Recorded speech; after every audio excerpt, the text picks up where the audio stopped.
Shane, staff planner. This is a text amendment related to data centers. So data centers at the scale that we're seeing them now are a new land use phenomenon that's not addressed in the current zoning code. The recent rapid acceleration of data center development makes timely action essential. That being said, impacts vary significantly depending on cooling technology, generator size, facility size, and other design factors. So the bottom line is that it's important to acknowledge and plan for potential negative impacts to surrounding communities and infrastructure. So what's before the commission tonight is to review the countywide regulatory framework that's been proposed. This is not reviewing the proposed moratorium legislation. This is not a vote on issuance of a building permit for any data centers across the county, and it is not a consideration of any appeals to the Board of Zoning Appeals that may have been submitted. What it is updates to multiple chapters of Title 17, the zoning code, to create a regulatory framework for data centers. It establishes definitions, types, permitted zoning districts, and review procedures, including new performance, location, and permitting standards. Staff is continuing to evaluate. We expect to have our final recommendation at the June 25th meeting. We do recommend suspending the 4-week deferral rule of MPC regarding text amendments so that your recommendation can reach the council before their July 7th public hearing of this item. So some background. Data centers are not currently defined in the zoning code. The zoning administrator has classified them as general office. That determination has been appealed to the Board of Zoning Appeals. The existing code does not distinguish between small server rooms on the one hand and large-scale operations on the other. This amendment aims to ensure that there are appropriate siting and review based on size and infrastructure demands that data centers actually create. So looking at the bill as filed, it defines data centers, and I'll read this, as physical rooms, buildings, or facilities primarily used for housing and operating computer systems and associated equipment, including servers, data storage and processing systems, and accessory infrastructure such as cooling systems, power generators, electrical substations, and network hardware. It divides data centers into 5 types: accessory, small, medium, large, and campus. And then it delineates these types based on square footage, megawatt usage, and presence of substations. So those categories, first would be accessory. That's permitted as an accessory use. They are smaller than 5,000 square feet, use less than 1 megawatt of electricity, and must be accessory and smaller than a principal use. Data center small, that's the first standalone data center. That's permitted with conditions. Has to be less than or equal to 20,000 square feet in size, use less than or equal to 5 megawatts of electricity, cannot have a dedicated substation. It can be in a mixed-use building that does not include residential, but must occupy less than 30% of that building. Data center medium is the next step. That is also permitted with conditions. That goes up to almost 100,000 square feet in size and up to almost 20 megawatts of electrical capacity. It may have a dedicated substation. Large data centers are permitted only by BZA issued special exception permit. They start at 100,000 square feet and go up to almost 500,000 and up to almost 100 megawatts of electricity utilization. These utilize dedicated power substations. And then data center campus is upwards of 500,000 square feet or over 100 megawatts of electricity usage. These are not permitted anywhere in the county based on the legislation. So just to run down the zoning districts here for you, on the left-hand side of your screen, you'll see our mixed use, some of our mixed use, some of our office, commercial, downtown, shopping center, and industrial districts. Accessory data centers are permitted in those. Moving on to standalone data centers, the small type is only permitted in certain commercial, certain downtown, and our industrial districts. And then the medium-sized data center is only permitted in our industrial districts with conditions. The large type data center, which is permitted by special exception only, that's only permitted in our 2 most intense industrial districts. And then again, campus is not permitted in any zoning district. These are all the zoning districts where no type of data center is permitted based on how the legislation is written. Those will be our agricultural, residential, multifamily, most of our mixed use, and several of our commercial districts would not permit data centers.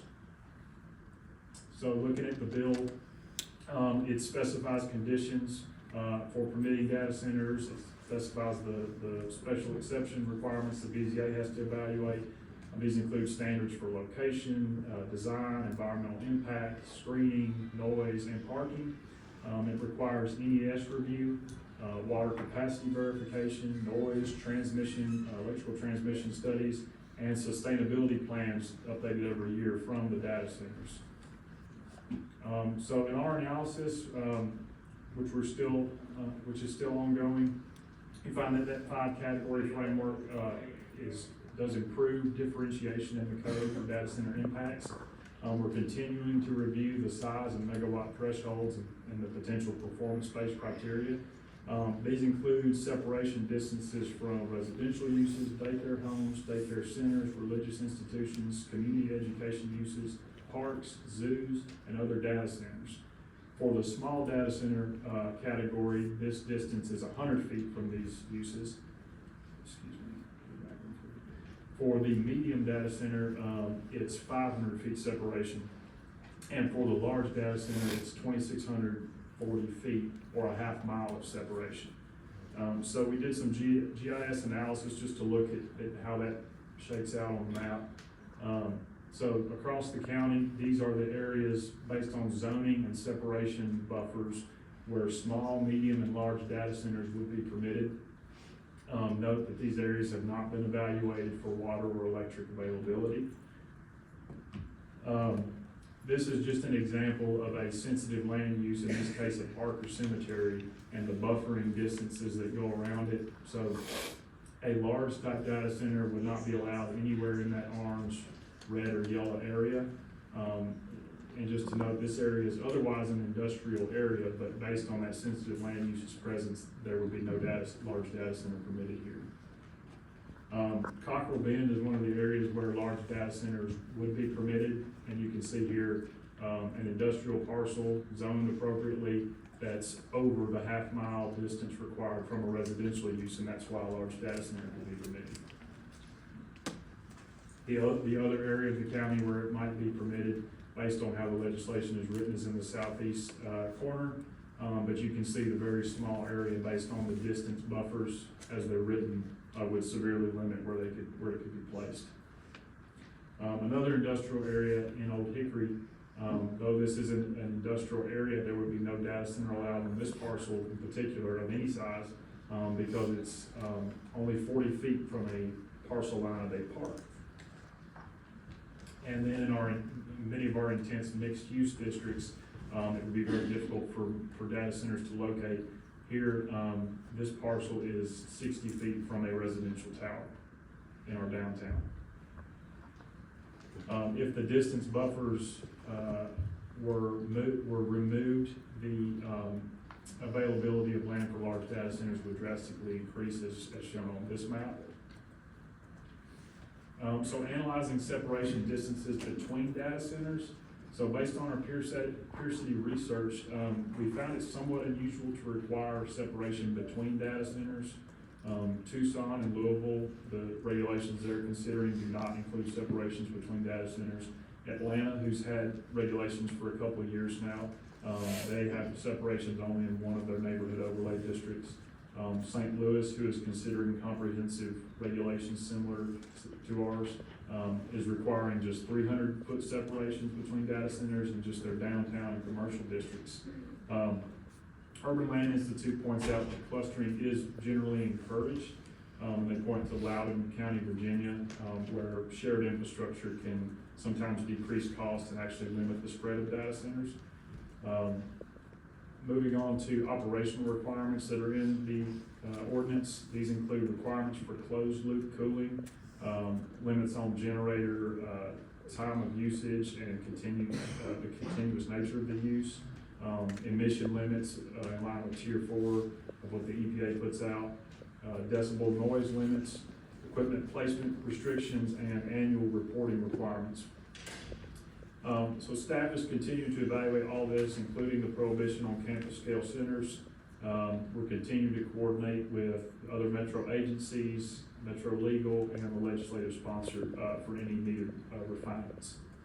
So our recommendation is hold the public hearing tonight, then suspend the planning commission rule related to 4-week deferrals, so that the, planning commission recommendation can be, given on June 25th in time for the July 7th, council public hearing of this item. Thank you.